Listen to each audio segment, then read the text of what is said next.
Good morning. Good morning. Nice to be back with you, even though it's cold.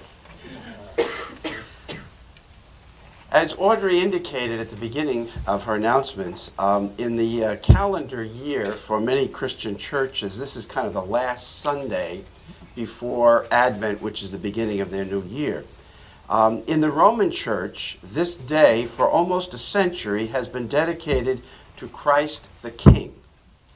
Pope Pius XI in 1925 instituted this feast in the face of what he considered threatening secularism and nationalism against the Catholic Church. The Vatican had lost its papal states to Italian unification in the late 19th century. And after World War I, communism was on the march in Russia, and the year before, Stalin had come to power. Nazism was beginning to rear its ugly head in Germany, and Hitler was its rising star in the mid-1920s. And Mussolini in Italy was on the horizon. So the Pope's way of symbolically countering these political threats was to remind the world that Jesus was a king more powerful than all secular leaders menacing religion and human rights. Although understandable in this hostile world of the time, the symbol of Jesus as king, sometimes depicted in art with crown, regal robe, scepter, is quite far from the Jesus of the Gospels, who shunned all messianic pretensions and titles while he lived. Messiah in Jesus' time was equivalent to king. It was a political term that connoted ruling power. And this is neither the type of leader Jesus really was, nor the style of leadership he wanted in his disciples and future followers. And so, Audrey, would you read the selection from John 13 that tells us the kind of leader Jesus was? And during supper, Jesus, knowing that the Father had given all things into his hands, and that he had come from God and was going to God, got up from the table, took off his outer robe, and tied a towel around himself. Then he poured water into a basin and began to wash the disciples' feet and wipe them with the towel that was tied around him. After he had washed their feet, he had put on his robe and had returned to the table. He said to them, "Do you know what I have done for you? You call me teacher and Lord, and you are right, for that is what I am. So if I, your Lord and teacher, have washed your feet, you also ought to wash one another's feet. For I have set you an example, and you also should do as I have done for you. Very truly, I tell you, servants are not greater than their master, nor are messengers greater than the one who sent them. If you know these things, you are blessed if you do them." Thank you. Clearly, this was not the behavior of a regal figure wanting to lord it over others, even his enemies, but a humble servant who wanted to teach his disciples a lesson about true leadership. Would that the leaders of the Christian church from then on had followed this example. Had popes and bishops done so throughout history, there would have been no need of a Reformation in the 16th century, or such virulent anti-clericalism in the 19th and early 20th centuries that Pius XI feared so much. This theme of servant leadership recurs in many of the teachings of great spiritual and moral leaders throughout history. The Buddha, 5 centuries before Jesus, taught that all sentient beings are linked together in the same life force, and that it is an illusion to think that one is really separate from others. Service to others is not a metaphysical ideal forced on the world. It is truly recognizing the structure of reality, since what one does to and for others is really doing it to themselves, who is part of everyone else. Service, in other words, to the Buddha was inherent in the structure of human relationships. And certainly the Dalai Lama today models this kind of interconnectedness in the humble and simple way he relates to everyone he meets, especially children, even his enemies, and how he tries to help them alleviate the root cause of suffering in life, addictive self-centeredness. Mahatma Gandhi also knew well what effective leadership was and how important it is for the true leader to put aside ego, focus on the needs of those they lead, and actually enter into the activities and life of those they serve. Mary, would you please read Gandhi's words?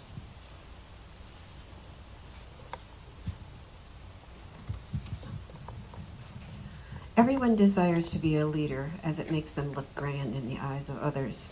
Aspiring leaders, avoiding contemplating whether they actually inspire their followers, work on improving the world and add value to the society. The aim is to get the perks and the privileges of leaders without the responsibilities. Even the spiritual leaders, swamis and yogis, the embodiment of austerity and simple living, are sitting on golden thrones. During investigations or after death, shocked followers see the display of hoarded cash and jewelry. It has been my constant experience that much can be done if the servant actually serves and does not dictate to the people. If the servant puts in body labor himself, others will follow in his wake. And such was my experience on the present occasion. My coworkers and I never hesitated to do sweepings, scavenging, and similar work, with the result that others also took it up enthusiastically. In the absence of such sensible procedure, it is no good issuing orders to others. All would assume leadership and dictate to others, and there would be nothing done in the end.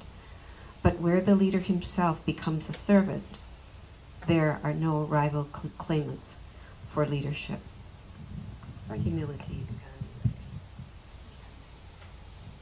Martin Luther King Jr. was profoundly influenced by this leadership style of Gandhi and his nonviolence.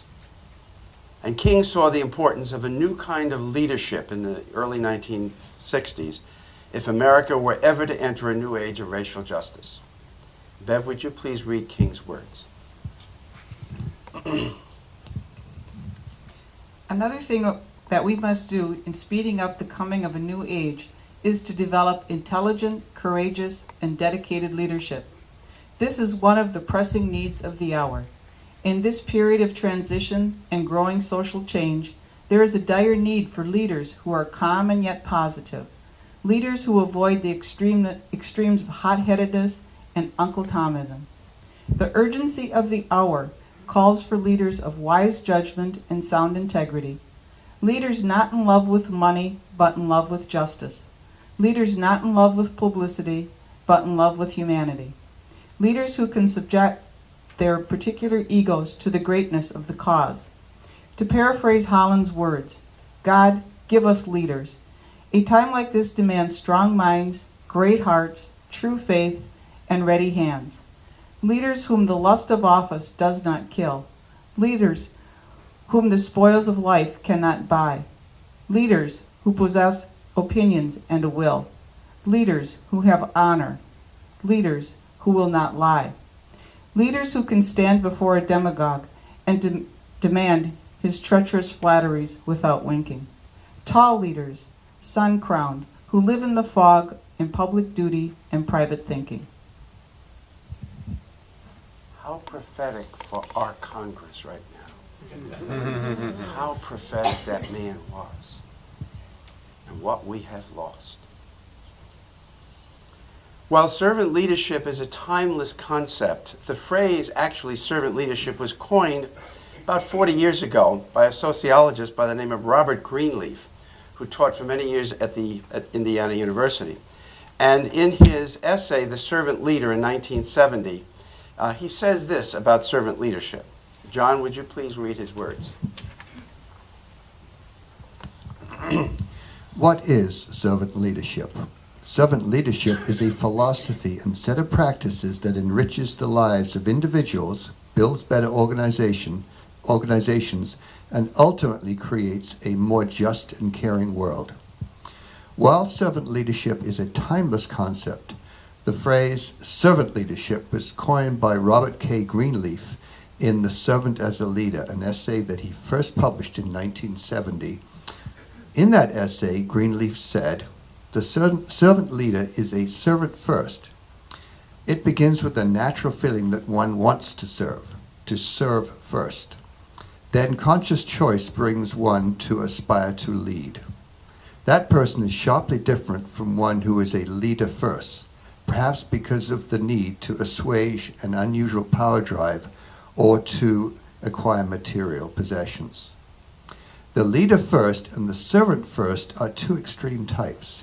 Between them are shadings and blends that are part of the infinite variety of human nature.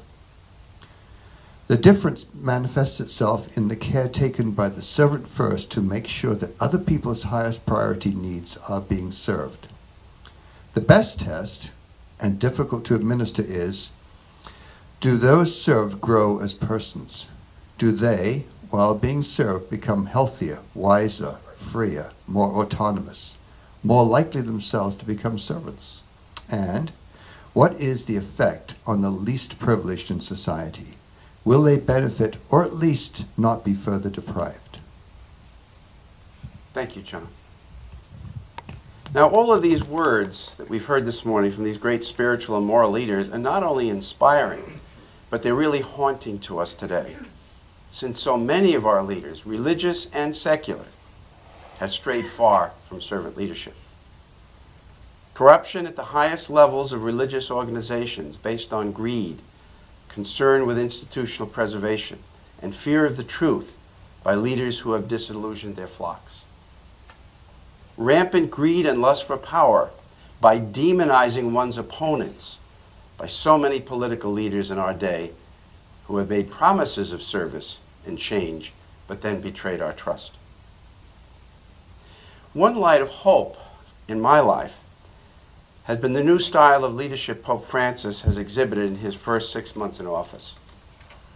He's not the type of Pope who's going to be preaching today about Christ the King, who lords it over opponents of the church, but the Jesus of John's Gospel, who washed the feet of the apostles and told them and their followers to do likewise for those they served.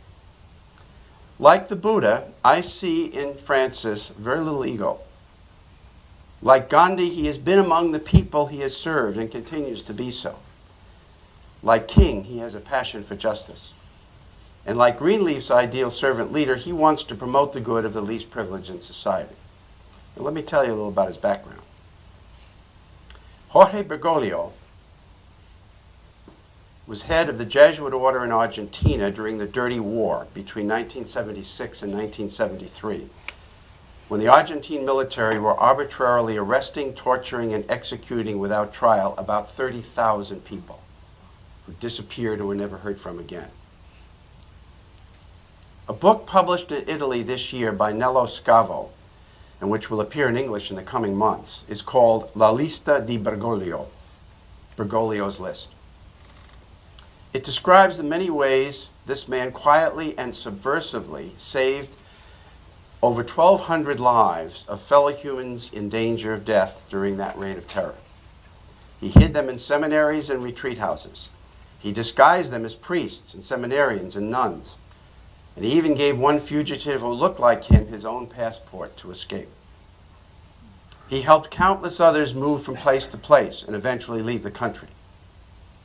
All of this at the risk of his own life to save others.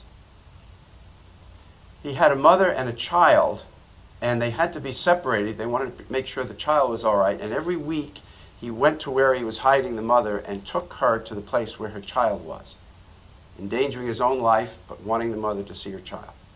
Eventually got them both out of the country. What a foot washing this man did. In Argentina, he went to the prisons and soup kitchens. He prayed with evangelical Christians and Jews alike. He avoided the Episcopal Palace in Buenos Aires. He lived in a simple apartment, cooked his own food, rode the subway daily to office. Now, the cardinals of the Catholic Church last March in the conclave to select a new pope were looking for a different kind of person.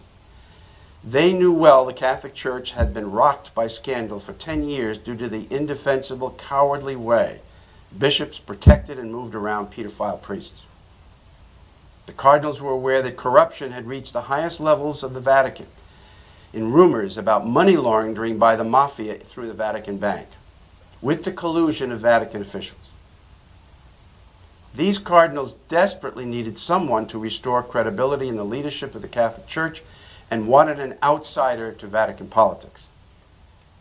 I don't think they fully realized, however, what kind of servant leader they were choosing and what a strong impact he would have from the beginning. When he was elected, he came out on the balcony to the Pier of St. Peter's. And he wasn't wearing ermine and gold. He was in a simple white cassock with a wooden cross. His first words were, "Pray for me." People were stunned in silence. He's continued to live in the apartment building where he stayed during the conclave. He shares meals and prayer with priests and lay people every day. He will not live in the papal palace. He drives around in an old 1984 Peugeot he brought from Argentina.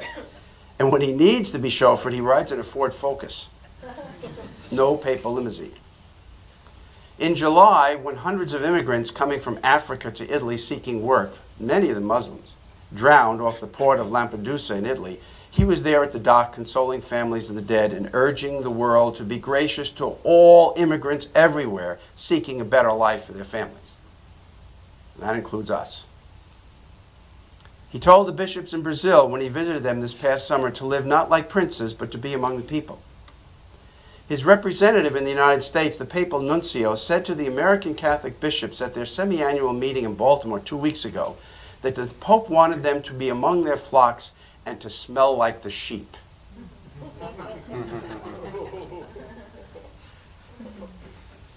They weren't ready for that. He has moved to make more transparent the dealings of the Vatican Bank by inviting outside auditors to examine its books. He's already closed over 300 accounts of mysterious origins, and he promises to reorganize the bank into more open and honest institutions, perhaps making it exclusively a bank to help the world's poor. When asked about gay priests, he said, "If someone is truly seeking God, who am I to judge?" He has asked all bishops in the world to poll the opinions of Catholic laity in their diocese on issues of contraception, abortion, and divorce in preparation for a synod of bishops to take place in Rome next October. He wants to hear the struggles of Catholics with these issues. He doesn't just want to issue edicts about them. He has said he wants to learn from the Orthodox Christian churches of the East and how they go about reintegrating divorced Christians in their tradition in the sacramental life of the Church. Understanding and compassion are his goals. Joseph Lowney has written a new book on the leadership style of Francis, and it's summarized in the article which you had there this morning from the Chicago Tribune. In the book, Lowney distills Pope Francis's leadership principles like this: commit yourself deeply, including your frailties. No, commit to yourself deeply, including your frailties, and come to some peaceful acceptance of yourself. And then you're calling to lead. Then commit to get over yourself and serve a purpose greater than yourself. Lowney recognizes these might be lofty expectations for those of us who weren't the Pope. Lowney says, my unrealistic hope would be that this or something or anything, or maybe this Pope, might help to catalyze a much wider conversation in the world today about what good leadership looks like. That maybe we'd be more willing to call out politicians and business people who are self-absorbed in ways that we just see are not helping us meet our broader goals. Whether or not Francis will be able to dramatically change his church and the type of leaders in it, he is certainly, as an individual, setting an example of a kind of servant leadership, not only rooted in the teachings of Jesus, Buddha, Gandhi, Martin Luther King Jr., and Greenleaf, but one that our world desperately needs today. So, what are your thoughts?